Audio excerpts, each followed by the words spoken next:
Welcome to the Wild Tales podcast. My name is Jason Fox, and on this podcast I'm going to be speaking to some inspirational people about their lives and adventures, and looking at issues like resilience and the benefits of hitting the great outdoors. The podcast is presented by the Book of Man and supported by Talisker, the single malt whisky made by the sea. My guest today is Aldo Kane. He's a former Royal Marine Commando sniper, an explorer, a TV presenter, a world record rower, and quite a bit of this has been with me. Over at Talisker, we talk about his formative experiences as an adventure-loving kid, experiences like jumping into an erupting volcano and living without daylight for 10 days, and discuss fear and how you can handle it. I hope you enjoy.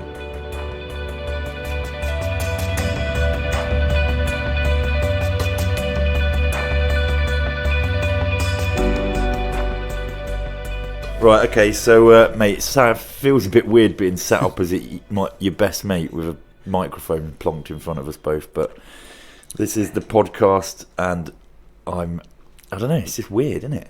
Well, but I tell you what, just before you start rabbiting on, this is probably an opportunity that we never take. We talk as best mates, but we don't really talk about each other as in proper, seriously posed questions. We don't ask each other how we're feeling, do you mean? No, we do that. We do that. And we drink whiskey. Yeah, okay, so we're doing half of it. But anyway, let's start so people get to know the real Aldo Kane at the beginning. Growing up as a kid, mate, you're a bit of an adventurer now. You've done quite a lot.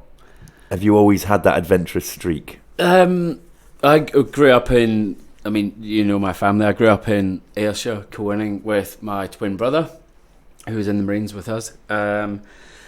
Sister, two younger brothers as well. So we were Dad was in the Scouts and forced us sort of into the Scouts, and we were in the Cadets. So I guess you could say we were kind of outdoorsy. Wasn't also a lot going on up there for someone that was non-academic. Non-academic. So yeah, expand. Did you get out? I mean, you're living in Scotland. It's an amazing part of the world. It's got great scenery, great outdoors. Did you get in and amongst it? Yeah, well, I mean, we both joined up at 16, right? So it was the perfect stomping ground for training to get into the Marines. You know, you were in Luton, which probably wasn't the perfect stomping ground for getting into the Marines, or might have been one way or another. But so for Ross and I, my twin, we had Arran on the doorstep, we had Glencoe on the doorstep, so we were out almost every weekend climbing, yomping around. In fact, we've got a picture of Ross and I on the Commando Memorial when we were like 4. Dad took us up there.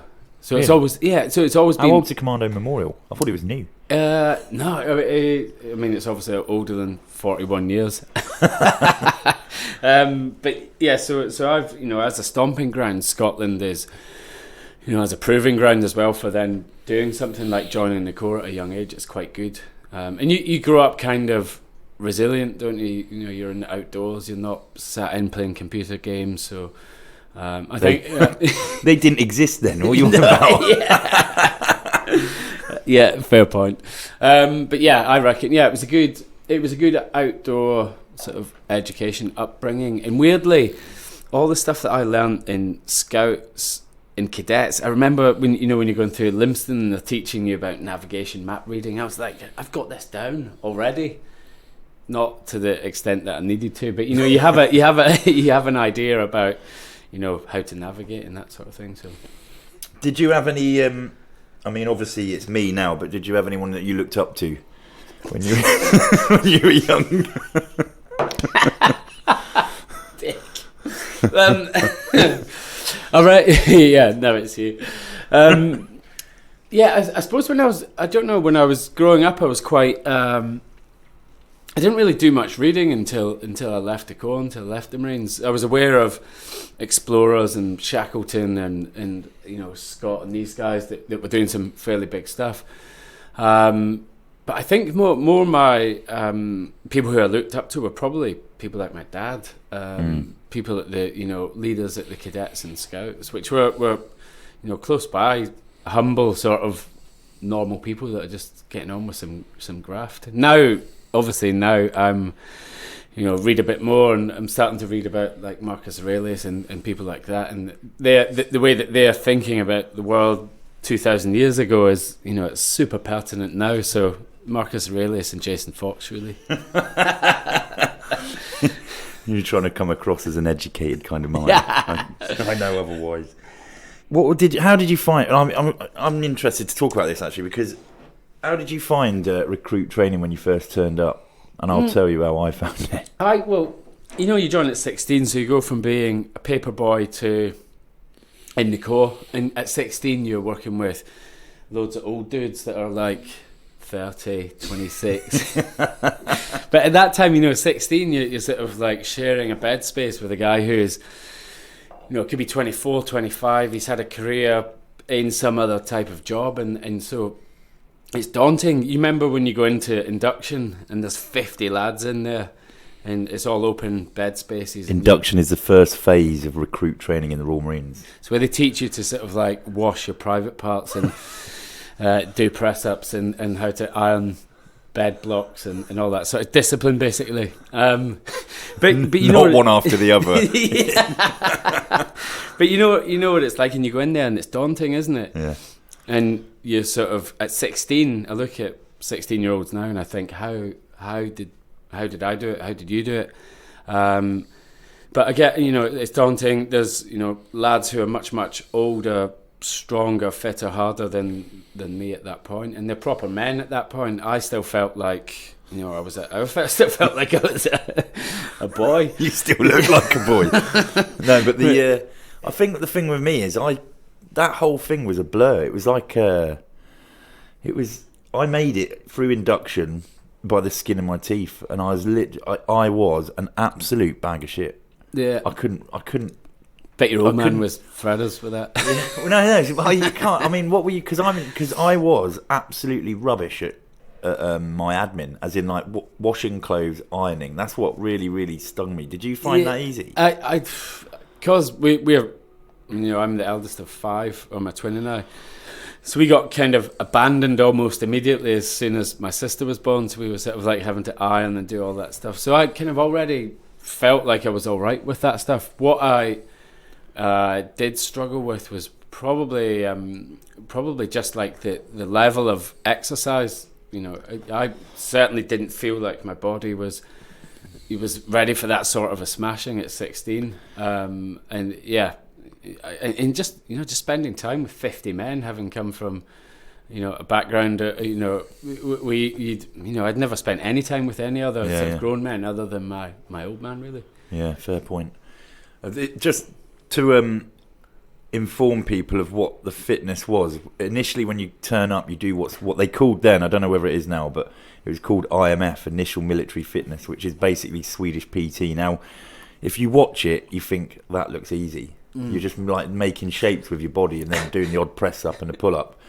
It is it's horrendous, isn't it? Yeah, I mean, you hang out. If you imagine you're just like touching your shoulders or spinning. I can't remember the moves, but like you're doing that once, twice a day, and then you're doing it every day. But this is the whole getting you to start being disciplined, isn't it? Yeah, it's about teaching you about following instructions. It's teaching you all the basics that later on even now in my work, there's probably stuff that I rely on that came from induction. Yeah. Same as you. Like, I hate seeing an Irish pennant on a shirt or a button. That's a bit of loose thread hanging from some clothing that doesn't belong there. Not Aldo's arms. Just the one thing I've got to tell this story about. There was the one thing that I can remember about IMF, Initial Military Fitness, was you also have to do vaulting. I don't know. I have no idea why, but they get you vaulting over the old boxes. And there was one young guy, I can't remember his name. He was in my troop. I say young, he was older than me, but he was a young man. And he obviously you run about 20 yards before you then jump and vault over the box, and he basically just forgot to jump and ran into the horse. And I felt really sorry for him because he ended up having to leave because he hit it that hard that it twisted his balls, which can be mega dangerous. It's not a laughing matter, but I suppose it is now, but I feel sorry for him, because if he'd just remembered to jump, he could have had a great career in the Marines. I don't know, like that initial period, 16, join the Marines, go down there. I was loving it. There was loads of times, like in week 2 and week 3 or whatever of the 7-month course, where you're like, I'm in the Marines, I'm up on Woodbury Common, I'm doing this exercise, and you just like learning. I could not get enough of it. Yeah. But I'm, as with everything I do, I'm at best average at most things I do, and I was literally scraping through with the skin of my teeth pretty much the whole way. It's pretty much the story of my life. I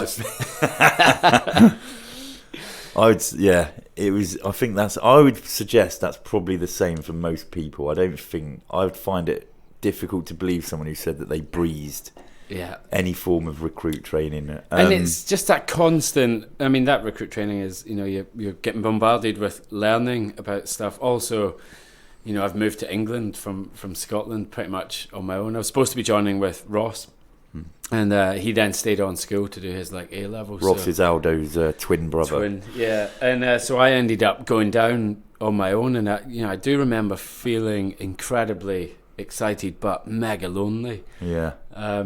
And it's a weird thing. You end up, now that's why you've got so many things like military fitness, boot camps, all the rest of it, because you have that camaraderie. But I guess the first few weeks, aren't they? They're pretty lonely testing times, aren't they? Oh yeah, it is. I can remember feeling really lonely, even though you live in a dormitory full of 50 guys in the beginning, but you are alone. Yeah. And you're not yet bonded, and you're trying to work out who's worth bonding with, because you don't know whether they're going to be there the next day. But you just said that you enjoyed it totally and you embraced the whole thing, and then you mentioned Woodbury Common, which is one of the training areas. But I can't believe for a second that you embraced gorse. No, there's a plant on this planet, and it's in abundance on Woodbury Common. It's called gorse, and you have to crawl through it. And sharp spikes, and it's also isn't it also because you have Woodbury rash from doing any bootnecks listening to this will know about Woodbury rash, and it's a sort of a rash you get in your legs and any part that touches the gorse because of the chemicals, or they were doing testing. Apparently it was used back in the Second World War as a chemical testing ground, and it's still in the earth apparently. So if you're crawling through the gorse and it pricks your skin, then there's a chance that you get a sort of infection from it. I had they call it, depending on where in the body is depending on what it's called. So I had Woodbury elbow. It was in my arse. No, it was in my elbow, and obviously it gets really infected, and there's a chance you could get seriously injured from it. So it's something to worry about when you're up on the Woodbury Common. Mate, you finished training. And for me it was an amazing feeling, but again a bit of an anticlimax once you sort of like sat down and thought about it, because then you join a Royal Marines Commando unit. And you're back to the bottom of the pile again. You are literally, you think you're the dog's obvious, and then you find yourself...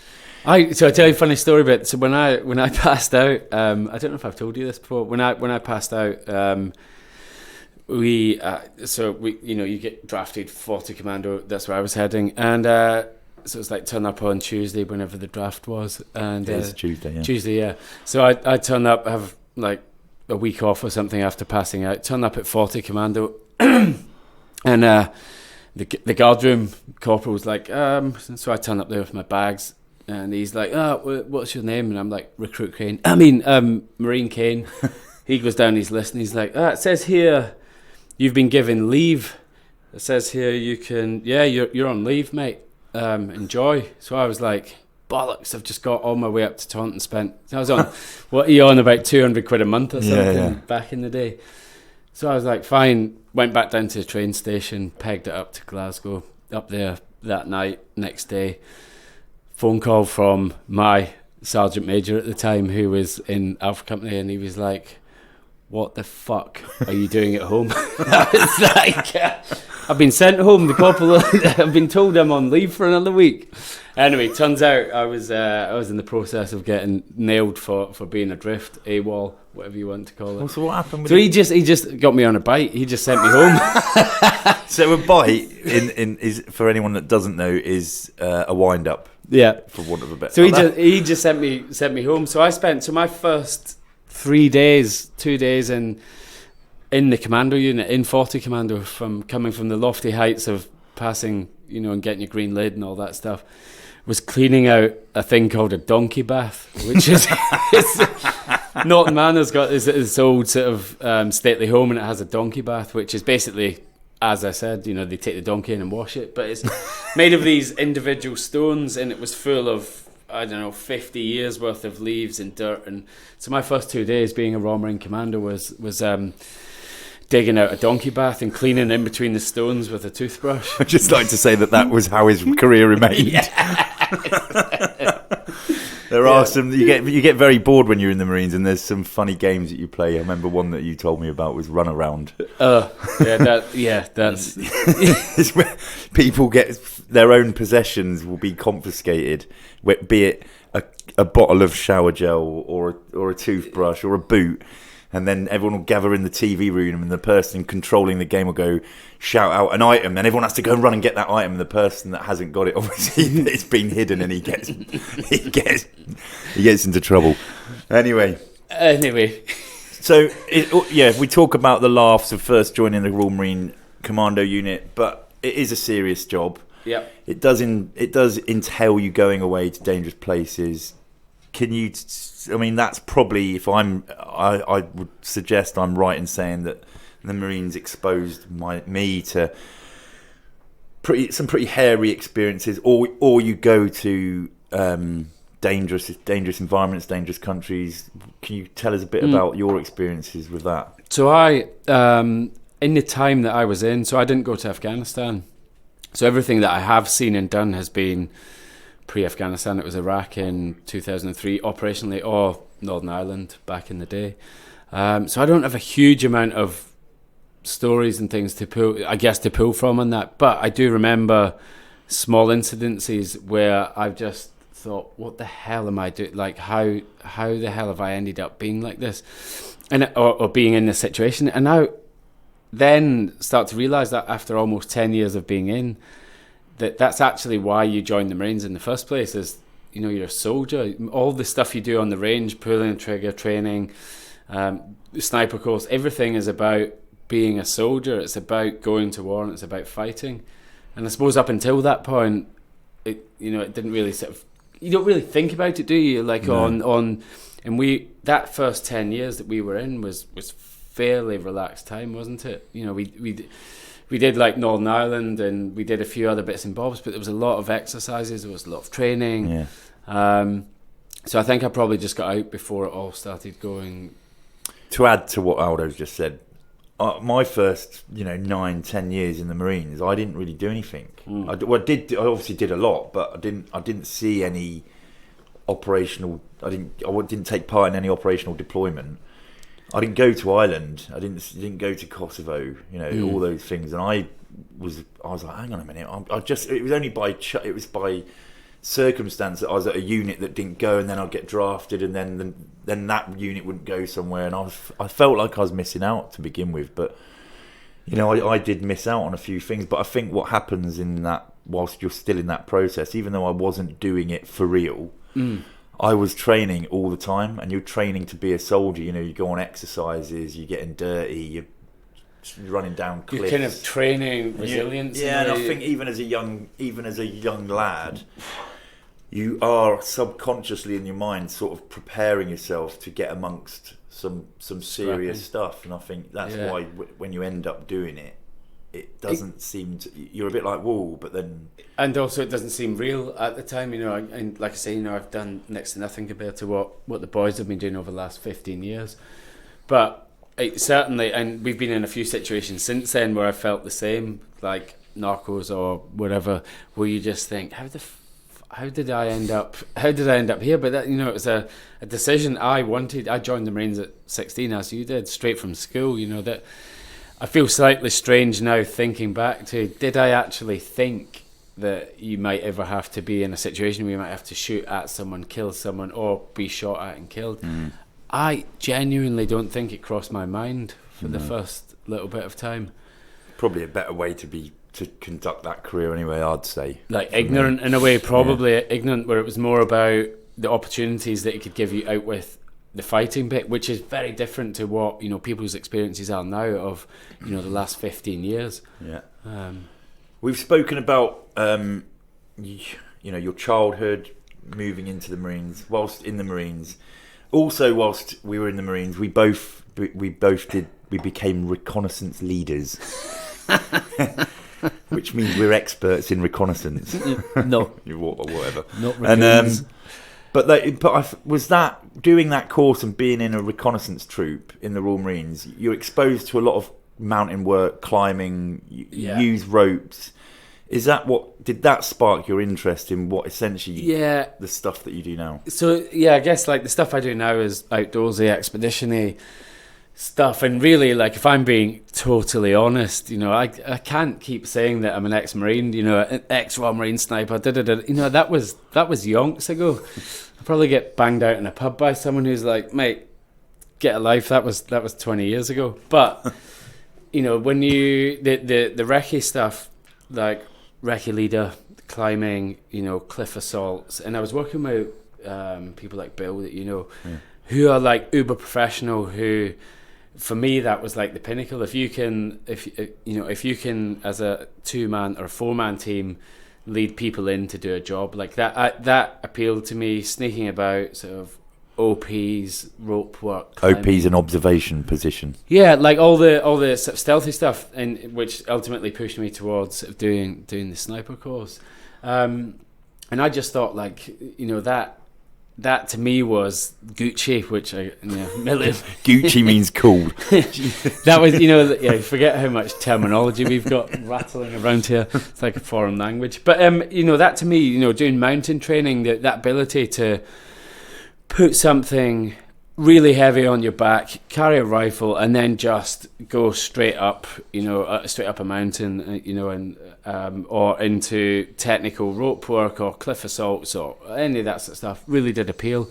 And I guess, like, if I'm looking at all the stuff I'm doing now, I remember most of the bits and bobs that I started in were probably in recce troop. It was being inspired by the mountain leaders, by the PWs, by that ability to be completely self-sufficient. And subsequently, since, I've been like rigging ropes out on my own for 3 days inside an active volcano, like that. Although not directly relatable to that type of job, it's similar to where you're going out and rigging a cliff with ropes for other lads to come up, and there's just 2 of you doing it, and that's what I like. And it does seem very similar to what I'm doing now. Right, before we move away from the military side of things, because it can get a bit boring, I just want to backtrack there and explain to people about an observation position, because Aldo said, it's all that stuff that's cool that he likes. An observation position requires a team of guys to dig a hole in the ground, make it hidden, get in that hole and live there. I mean, there's nothing cool about that. And you also, at the same time, so you don't get compromised, you have to go to the toilet in cling film and carry it out. So, I think he needs to, maybe revisit that thought. And, like I say, I love that. I'm still doing it now at home, though, mate. So you've been in some situations in the Marines. You've challenged yourself, and you've done well with regard to that career. What's the most moving outside of that now and trying to concentrate on everything that you do now? Before we dig into it, what's the most challenging environment that you've had to operate in? Post military, yeah. That's a good one. I think that the hardest environment that I've ever worked in, and actually I've got everything to thank the Marines for, being in the Marines for, is jungle. I've always found that if you can operate in the jungle, you can pretty much operate anywhere. So what it's like in the Corps, you got to have a rifle, you're looking after all your admin, and you're then doing a job. The Corps is the Royal Marines.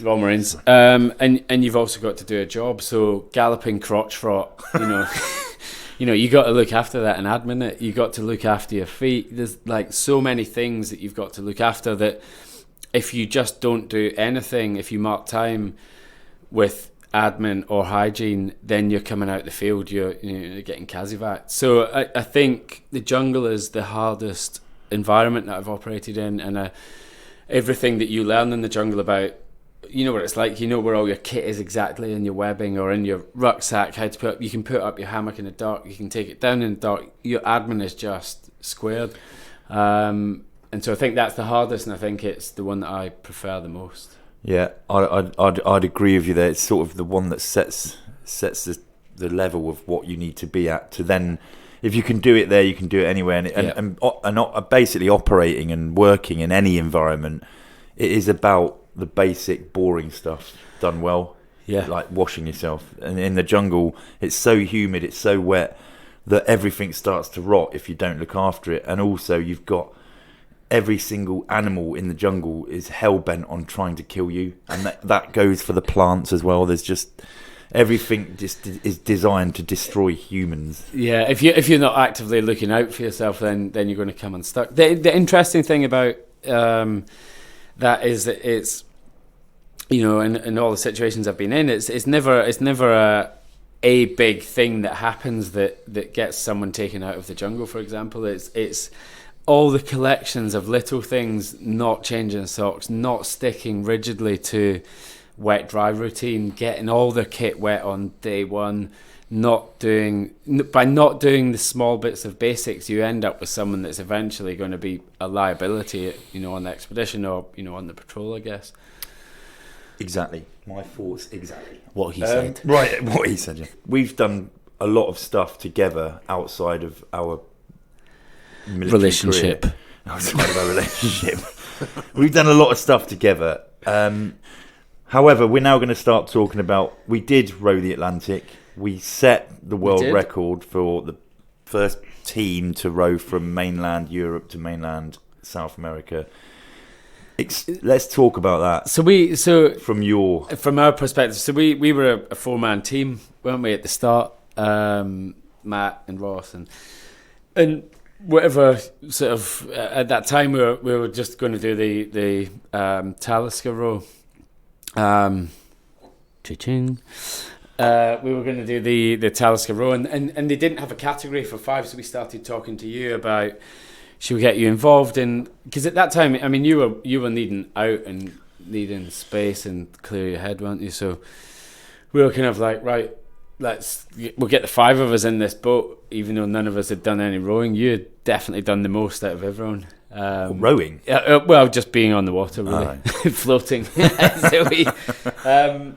But there wasn't a category for 5 in that race, so we kind of had to go back to the drawing board, and we were sort of like, right, well, you know, it's 2016, wasn't it? 2015. What is it that we can do that you know, people haven't done before, or, you know, that was new, potentially new to us as well. Adventures about, you know, it might not be new to you, but if it's new to me, it's still good to do. So, yeah, I guess we, you know, Matt Bennett, who's the boss of the boat, put the team together, and then that was it. We were, you know, for about a year and a half with the lead up to it, we did lots of team building at Glastonbury, and none of it involving getting in a boat, and none of it involving rowing.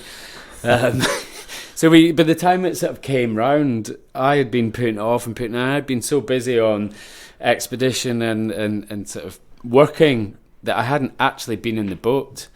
And Matt, the boss, he was like, Aldo, you're going to taking this seriously? You're not taking it seriously. He was going to bin me off the team. I had to plead and beg to stay, didn't I? To stay in the team, because he was like, you're not putting in the effort. And that was it, you know, Team Essence. You know, you've got me, you, Ross Johnson, who's an ex-Marine, Ollie Bailey and Matt Bennett, sort of both bankers, city workers, and actually Matt, but the way that we did it, we put it together, Matt and funded pretty much most of it, the boat and things, got that all in the water. Then we did loads of fundraising out with that for the NSPCC, and yeah, I mean that's one of the things that I'm sort of most proud of in a way, because it wasn't work. It was, you know, it was 5 mates that have decided to go and test themselves in something that none of us had any experience in. No, we branded ourselves the rogues of ocean rowing because we hated it and didn't really enjoy being on the boat. We just wanted to get it done. And actually, I sometimes forget that we did that. Yeah, it goes out of my head. I mean, you have to look at what you've done for a job. and the bits and bobs that I do for a job is that we are experiencing lots of new things all the time, and like I often get worried that I'm not remembering things, and it's because I'm jumping from one job to the next. But we, without jumping the gun, we got back from the row and you were straight into filming again, and I went off on another expedition almost immediately to West Papua, so it was like we're on to the next thing already. But yeah, the row is one of the coolest things I think I've ever done. There's nothing like being in a boat in the middle of an ocean with Tim Peake as the closest person to you in space. So Tim Peake was on the International Space Station, and we'd worked out that when we're in the middle of the ocean, the closest next person to us was actually in space, because he was only like 25 miles up or whatever it is, But that's quite a cool little stat to find out. I think we actually ended up, we tweeted him and he tweeted us back, and it was... he's the closest person to us. But so effectively, 5 mates in a pub over whiskey go, let's row the Atlantic, let's do something that no one's ever done before. Let's go from mainland Europe to mainland South America, Portugal to Venezuela. Cool, not much experience, jump in the boats, do it. I can definitely say that it's some of it's incredibly boring, and then there are other minutes which are incredibly funny, and there are other minutes which are terrifying, like capsize. Or the first, there's loads of funny stories. We set off, and Ross Johnson, who was in charge of tea and coffee, so we'd all been out the night before we set off, and then we get back to the boat in the morning. We're setting off, and that's the last time that we're going to see land for 2 months, or however long it's going to take.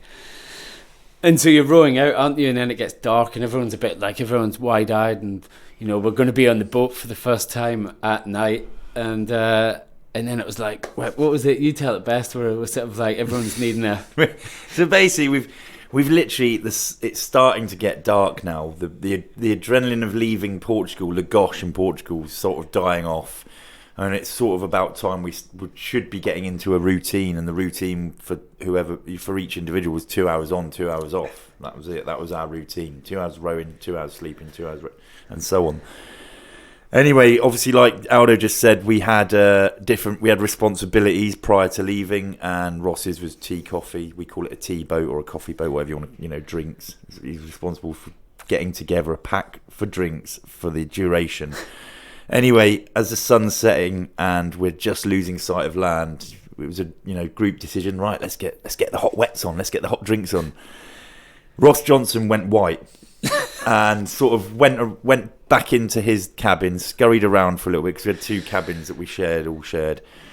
Came back out and he was like, lads, I've forgotten the tea, coffee and hot chocolate, to which he nearly got launched off the boat. But that was it was like a mega sense of humour failure. But when you think about it, if the reason he forgot it was because he doesn't drink tea or coffee. So, that's great. You're all right then. But what we had to, when you think about it, we drank plain, cold water for how many days? 2 months, 50 days. 50 days. Yeah, 7 weeks. It was just, we had nothing else to put in the water. But the amount of planning that goes into those, that was one thing. All of us had our own fuck ups. Can we swear? Yeah. There was so many things that could have gone wrong that they didn't. Working as, all of us working as a team. And I actually love it. I look back to it and the songs that we were playing in the middle of the Atlantic, and you're just like, this is off the charts. But where we were coming down from Lagos, you've got the North Atlantic swelling weather, South Atlantic swelling weather, and then you've got all that African weather coming across. So as soon as you get to Canaries, when you look on our tracker, it then starts getting a bit weird, doesn't it? So, things got weird. Yeah, things got weird. But essentially, we started hitting rough sea. Do you remember? And we were sort of like powering along on these big waves, and we're going kind of in the right direction.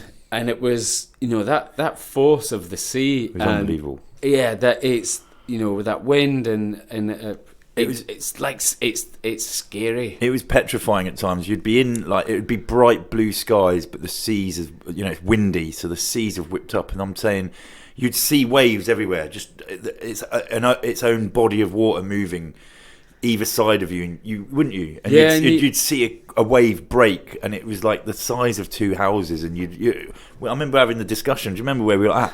How heavy is that wave? Like, how much water is in that? And what if that was us that was underneath that break? And then obviously we were under 1 meter's a ton. So, there's loads.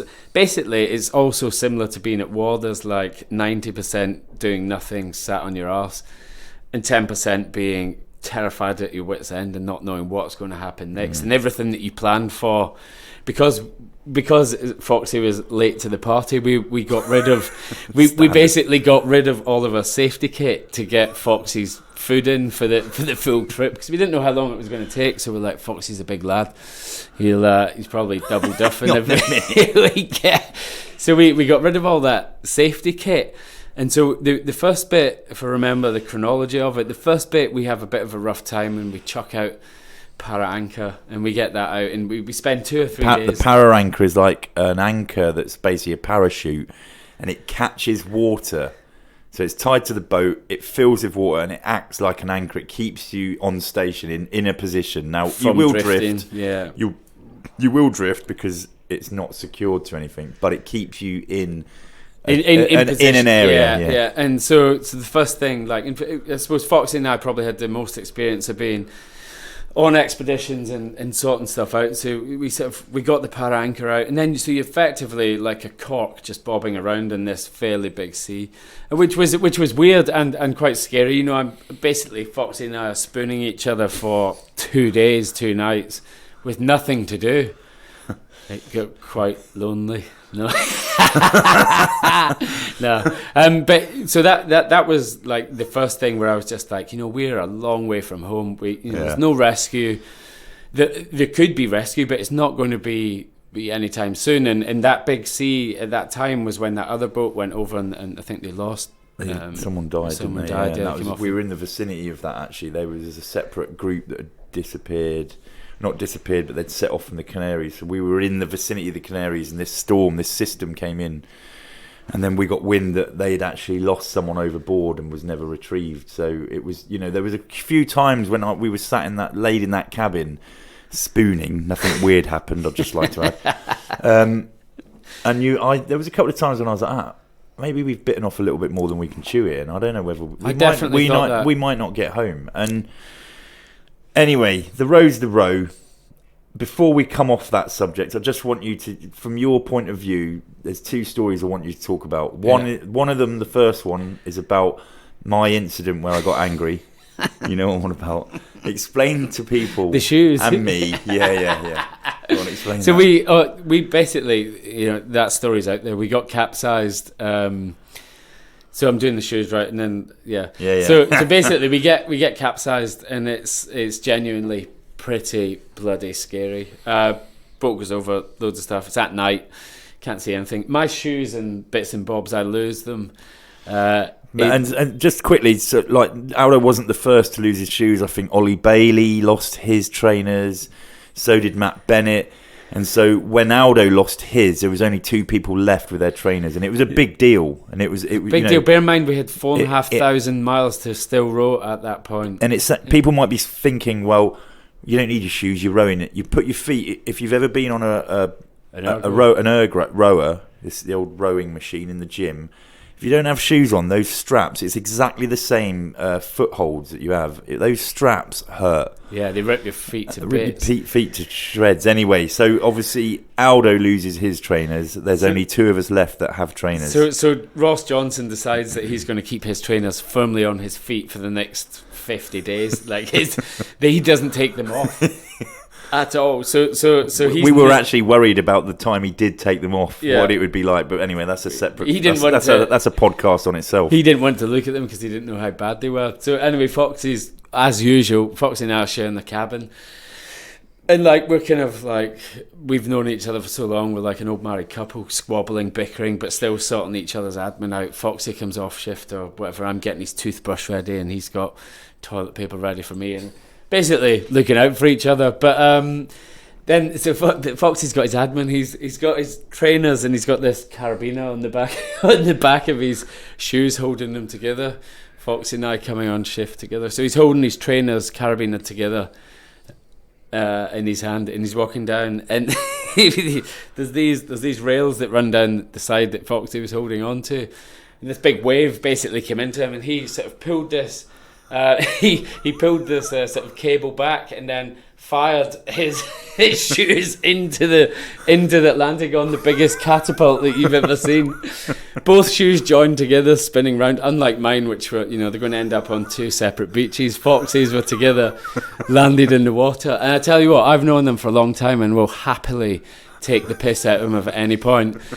I literally could not stop laughing to myself, but I didn't. I gave it a full 24 hours before I started ripping him. He was so angry. I was like, if I give him any shit, he's going to throw me overboard. I lost my shit in a big way. Like a proper tantrum. Yeah. In fact, it was such a big tantrum, he threw his trainers out the pram.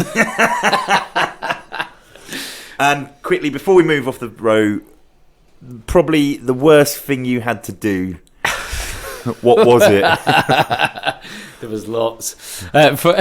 Foxy over the. So I get to the end of the road almost, and I've had nothing wrong with me. Just bear this in mind when I tell this story. So Bailey gets something wrong with his foot. We all got these ingrowing hairs and follicles with these huge abscesses, and I was dealing with all his foot, and they're getting infected, and we're having to take antibiotics. And Foxy ends up having this pain in his bottom, which he asked me to have a look at. And bear in mind, just quick, I need to jump in here. It's not just the pain; it was excruciating. I could not sit down, and we all found it hard to sit down because basically all the meat that you have in your arse had gone.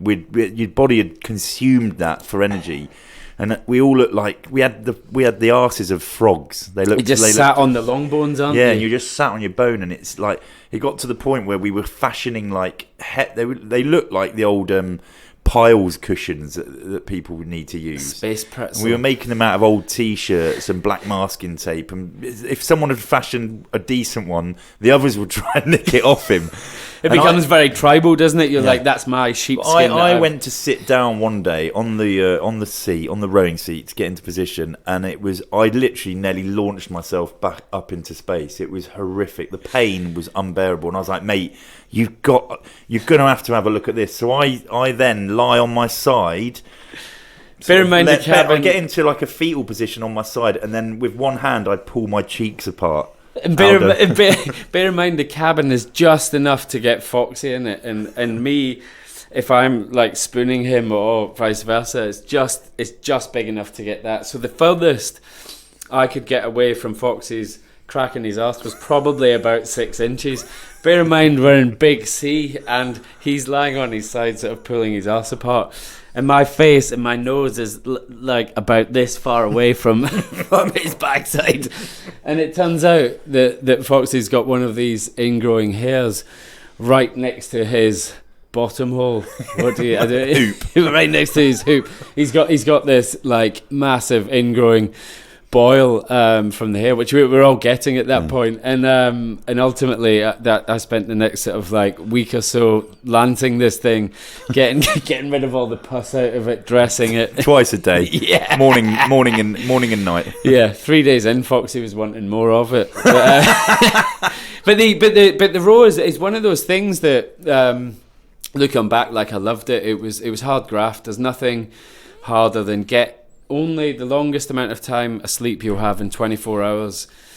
It's probably an hour and a half, and then you probably get 2 blocks of that. And it was one of the most amazing things that I've done. It's hard work, and probably I learnt a lot about myself on that, actually.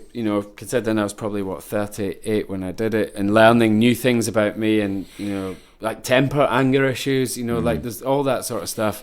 Everything's under a magnifying glass when you're 5 blokes the size of Foxy, apart from me, stuck in a boat no bigger than this table.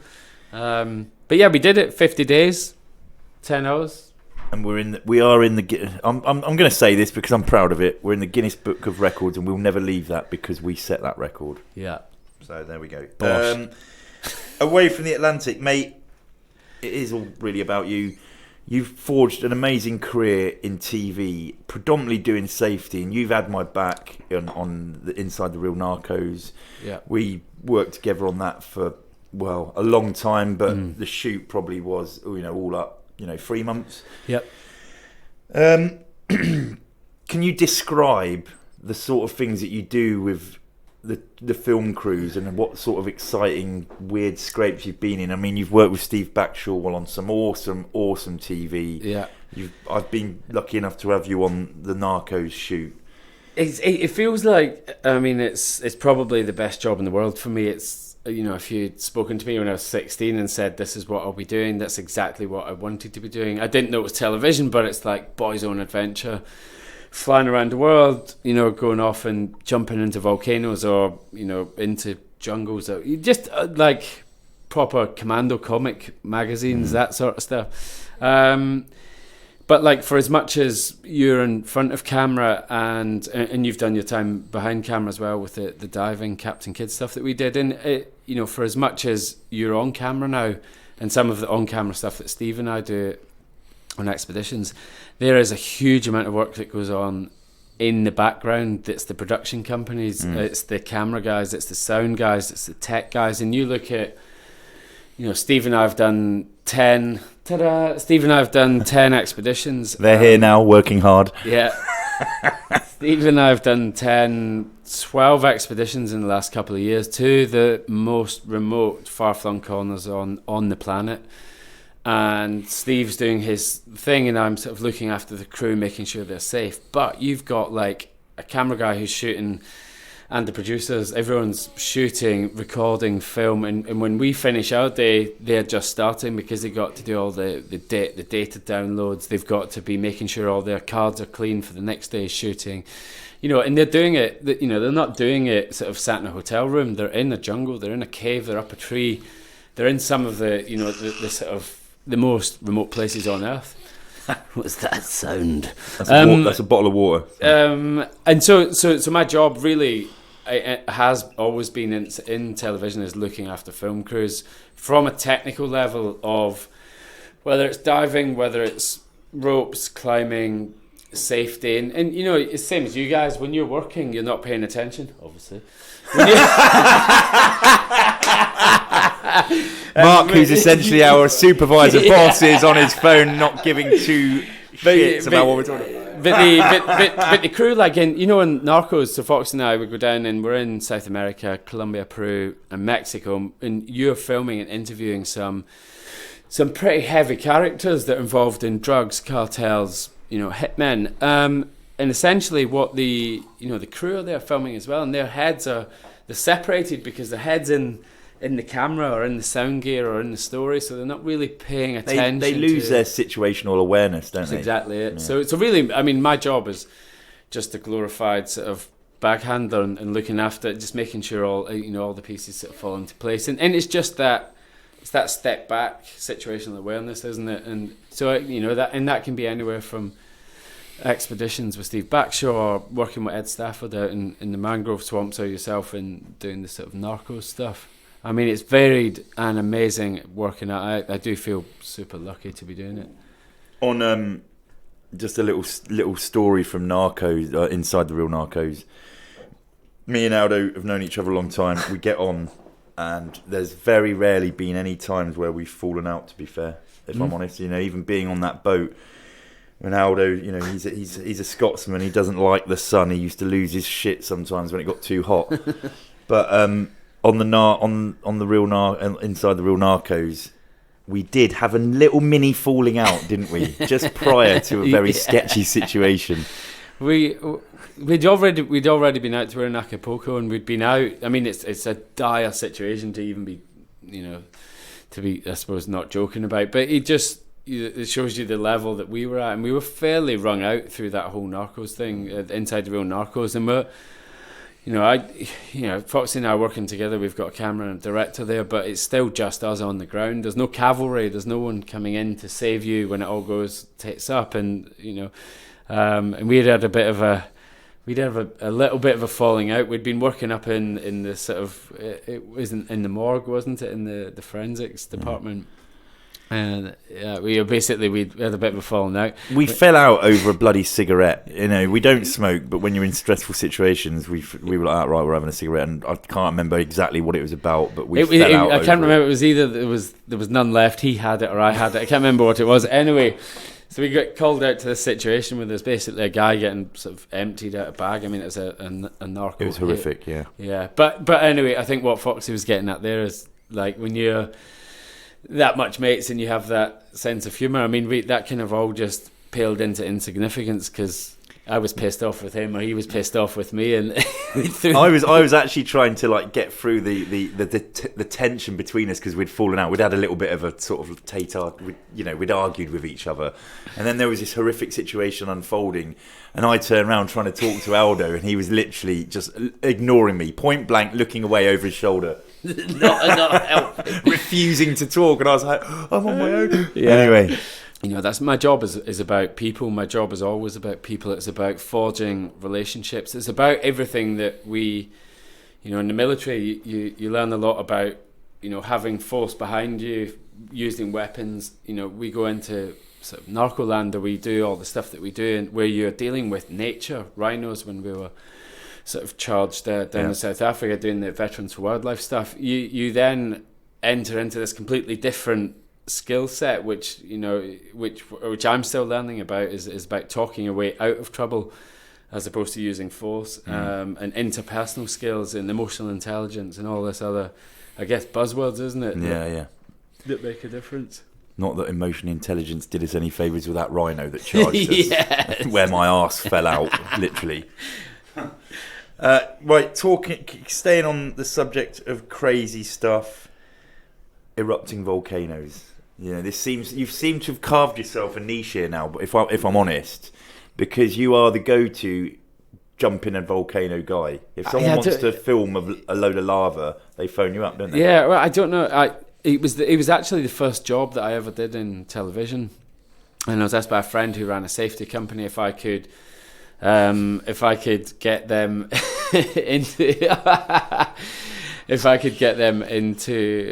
So I was asked by a mate who ran a safety company if I could get a BBC team inside an active volcano, and I just left the Marines, and I was fairly cocksure of what I could do, and I was like, yeah, of course I can. And it's in the Congo, and it's the biggest lava lake on earth, and all that pales into insignificance. I sold it. I could do it. I was a ropes dude. Had a military background. I was going to nail it, and so I took a team out there. We're always operating in volcanoes. Yeah, me. I've always worked in volcanoes. So anyway, I remember going out there, and it's the first time I've been absolutely blown away by the power of the earth and nature, and that it sounds fairly weird. I got to the top of the volcano in Virunga National Park. I've got 100 bags arriving there. I've got a film crew arriving there. I'm working for a mate who's pretty much relying on me to get this film crew inside there. And I remember walking to the top of the volcano and thinking, you absolute dick, you've bitten off more than you can chew. I had to walk off away from the crew that were there because I was just like, I have no idea how to. I'm interested in that. What did you, when you walked away from the crew, because we do focus on resilience and how you get through tough times. What was that chat that you had with yourself? I was basically scared, very scared, in a sort of in a way, in a guttural way that felt like when you're in, when you see and you're inside a volcano which is active, it's one of it's one of the most humbling, weird experiences because it can snuff you out in a nanosecond with gas, with eruptions, with lava. And I knew nothing about volcanoes. We had volcanologists there, but I knew nothing about it. So I walked off. It was because A, I was scared. B, I was annoyed with myself for being so confident above, a bit brazen about what the actual risks were, and I had a team there that I was now responsible for, and there was a lot of pressure. There was a lot of money. We had, it was probably a couple of $100,000 to get a full film crew out there to do this shoot and high profile. So I took myself off, and it's the same as everything now. We chat about this. When you're faced with something that seems insurmountable, it's easy to talk yourself out of it and talk yourself, into that insidious voice inside your head which tells you you're not good enough and you can't do it. And so what I did, I walked off, I had a mild panic, started to breathing sorts most things out, and it sounds really stupid, and that goes back to like sniper course. Just if you can collectively sort your breathing out, a lot of other things fall into place. Sorted my breathing out, and then went through the individual steps of, right, it's a massive project, but okay, so today I just need to make sure all the bags, and I'll keep going until I get found out, but make sure all the bags are neat here.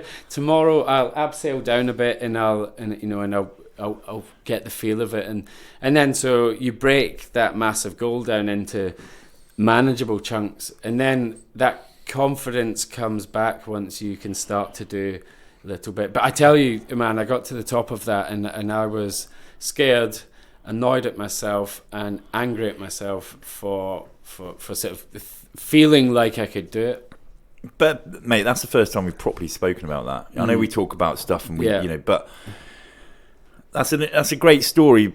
But the point is, you might have been angry at yourself, but you have, in life, I believe, you have to take those leaps of faith, and that's a leap of faith that you took, and you became comfortable in an uncomfortable situation, and that's where you grow as an individual. I think. It's 100%. I know that sounds like me preaching, but you when I jumped, actually after about 4 days, I'd rigged out nearly 2 kilometers of rope on my own inside the volcano. And then you then get into that zone where there's rocks falling down near you, it's erupting, you're on your own, the gas monitor's going off, and you just deal with the stuff. But it's that being stretched out your comfort zone, and I think the big thing is working out when you're in panic mode how to rectify that, because ultimately since then I've been back inside that volcano 3 times.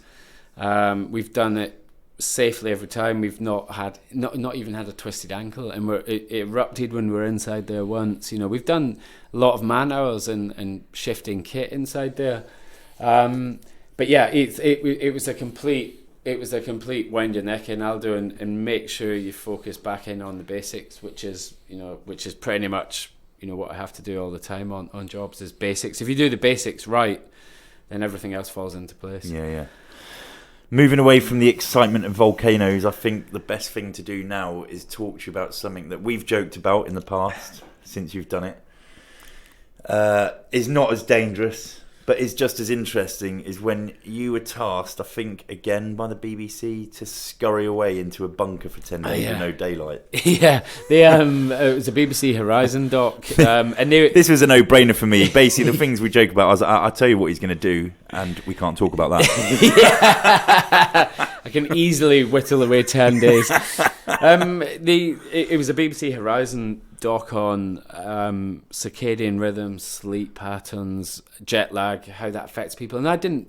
Circadian rhythms, explain. So circadian rhythm is not just your rhythm of sleep, when you go to sleep, when you wake up, what your sleep pattern is throughout your sleep cycle. It's also each of your internal organs has its own circadian rhythm based on a 24-hour, roughly. So a circadian, I'm not a scientist, obviously, and I can't remember exactly the format, but in a 24-hour period, you sleep for a bit, and then you're awake for a bit, and then that runs like that. And everything inside you does the same thing. Yeah, so your organs know when to do that. Yeah, your stomach, and from what they told me before I went into the bunker was that that you've basically got 24 hours. Your body's reset by daylight every day, and so that being reset by daylight, you live in this 24-hour world which we've manufactured. But your circadian rhythm is actually anything between 24 and 26 hours. So when you cut someone off from time and daylight,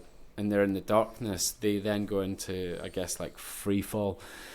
So you might be adding 50 minutes on to your day every day. So you go to bed at 2 o'clock. The next day it's 2:40. The next day it's 3:20. So in just quickly, whilst you were in that bunker, Yeah, down deepest, darkest southwest of England, yeah. you didn't have any idea of time.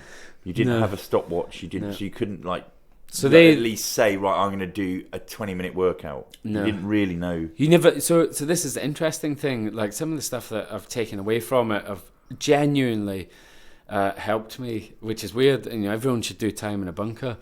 We just like, so these are the things, right? So you're underground, so there's no sound. It's in a soundproof room. The sound of silence is deafening. Yeah. It is like debilitatingly deafening, and I've that's the first time I've truly heard it. Silence. You had no music. No, so they walk me down. It's like 3 flights of stairs under the ground. They put me in a room. They lock it. It's dark. They've got little lights because they're filming, but it's 10 watt bulbs. You can't do it. You can't see. It's like You basically got tortured by the BBC. But what was amazing is they take all the tech off you. There's no contact with the outside world at all. There's no clocks. There's no time. So interestingly, if you get your head down at home, you know what time you go to bed and you wake up on an alarm. Roughly your circadian rhythm sorts you out, right? So you know that you've been asleep for 5 hours. When you go into the bunker and you get your head down and you wake up, you have no idea what time you went to bed and what time you woke up. So you don't know how long you've been asleep. So it could be 2 hours, it could be 4, it could be 8, it could be 10. And then so you've got 10 days of this cycle. And actually, so you can't count days because you don't know when it's daylight or dark. And so what you have to do is then, I drew 10 boxes on the wall with a pen, and it's like being it was solitary confinement. And so I was every sleep cycle, I would then sort of mark off what I thought was a day, and I would try and so we did you do this sort of trips prone to capture course, don't you? And they'd sort of teach you about keeping your mind busy and how to split up your days and split up your time. And so I was sort of like writing out a timetable on the wall about, I had to do phys at this time or not this time because you don't have time, but you got to do phys for about an hour. Phys is PT. Yeah, you got to do exercise for about an hour, and it's in the dark, so I'm like doing burpees in the dark and press ups, and it's it's depressing. It's like distilling everything about training and everything I hate about it. It's just like all I'm doing is going up and down in the dark. Like, what's the point? But 10 days rambling on, 10 days in the dark on your own, no time, no people, no comms, no noise, nothing. Was like a complete reset. The film was about circadian rhythms, which I wasn't massively interested in. By the end of it, I was much more interested in mental health and what that meant to me and what that means to when I talk to people that say they they're having issues with sort of mental health. And it seems like if you're not getting enough daylight and you're not getting enough exercise and you're not having enough social interaction with people, it seems like, to me anyway, it's not a long section of time before you could find yourself with some fairly traumatic either stress, anxiety or depression. Yeah. I was lucky enough that I knew it was 10 days because I had to come out and fly to Greenland on day 10. So to 24-hour daylight, which was a complete head fuck. But so inside the bunker, I came out with this new sort of appreciation of how much and how vital exercise, daylight, and human interaction is to good mental health. So for me, it was much more about that than the sleep.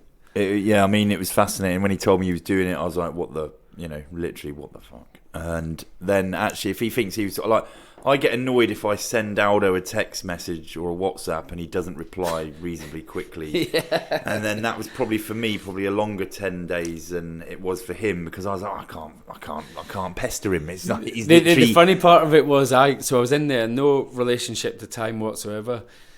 They then come down and get me on day 10. I'm already starting to panic and unwind because I think I've made the wrong calculation. Maybe I'm on day 9. They come down, get me, come out, we do an interview. Then they stick me in the car with a researcher she drives me down to the station, and I'm still. It's like the Matrix. I can smell every single plant that I'm driving past, and like you can see, it's like all these scents and smells, and it's like the Matrix. And get to the train station, and I've got my sunglasses on because I can hardly see, and I'm running up the stairs to get the train. And just as I get there, the guy's like blows the whistle, and I was like, "You still got a minute and a half," and he's like, because I'd just been given my watch back, and he's like, "No, mate. You just missed it, sorry, train pulls off." And I'm like, no, but I've had 10 days of not being slave to time or man, and then I missed the train by 1 minute. And then I have to pay 200 quid to get back to London in a taxi. Jesus, that's an amazing story, mate. And Cheers, one Steve. we've not really spoken No, about. we haven't. I'm happy about that. Mate, moving away from 10 days in a bunker, which isn't that scary, but it can be... sort of petrifying in a different way. Real quickly, you deal with fear on a pretty much a daily basis. How do you manage it? Managing fear it's always been a difficult one for me. I'll try and keep it short, but initially when I was first doing stuff in the military, where they make you in the Marines in training, you're constantly doing things which progressively scaring you a bit more, like dunker drills in the helicopter, you're under the water. And I suppose over the years I've just got used to listening to people who know what they're talking about, and doing exactly what they say. But when it comes to dealing with environmental factors like exploding volcanoes, rockfall, wild animals, I always feel like, up until recently, I always felt like, when you get that adrenaline buzz and you're like, that was fear. But actually, getting to realise more that that's actually sort of like body getting ready to then help me lift, run, fight, do whatever I need to do. So the way I deal with fear is I actually break it down and try and step back from it and look, am I right to be scared? Because there are times on Narcos, for example, inside the real Narcos, that we were right to be scared. And that fear allows you to then take action, to get you out of that situation. So I always, first of all, look at it, assess it. Is it something that I need to be worried about? Is it something that I've trained for? Is it something that's subjective, objective, whatever?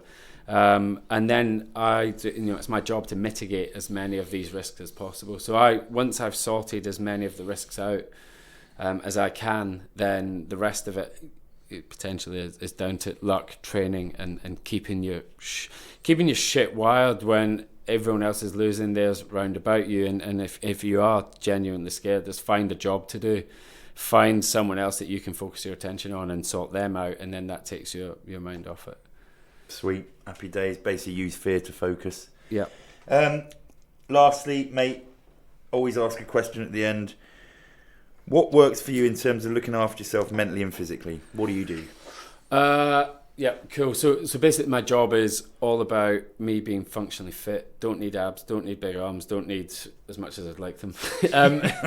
I don't need excess weight. So for me, to be honest, like for me, mental health is much more important and prevalent than physical health, because I feel like if I've got good mental health from being outside, from working outside, from that feeling of purpose of being after something, whether it's a job, whether it's a goal, whatever it is, that mental health and that feeling good in my head then allows me to train. If I'm not feeling good, like if I've been at home for 2 months and I've got no jobs coming in, and the insidious voice starts sort of taking away in your head about how good you are you that good in the first place? Who even are you? Then phys goes out the window. So my training goes out the window. So, for me to keep in good physical shape, to be functionally fit for my work, I need to keep my head in good order first of all, and that it's like meeting mates, it's going for a beer, it's training, it's like it's being outside, it's all that stuff. Getting outdoors into the wild. Get outside. I mean, yeah, exactly. Yeah. I mean, from doing the Yukon, like it's soon time outside is seldom wasted. It's words to live by. Agreed, mate. That was awesome. I mean, we've spoken about stuff we've never spoken about, which is an amazing thing, and we should probably do this more often, but we just end up going to the pub and getting a little bit drunk and having a great time. But anyway, thank you very mate. much. Yeah, thank you for having us awesome. on. Mega.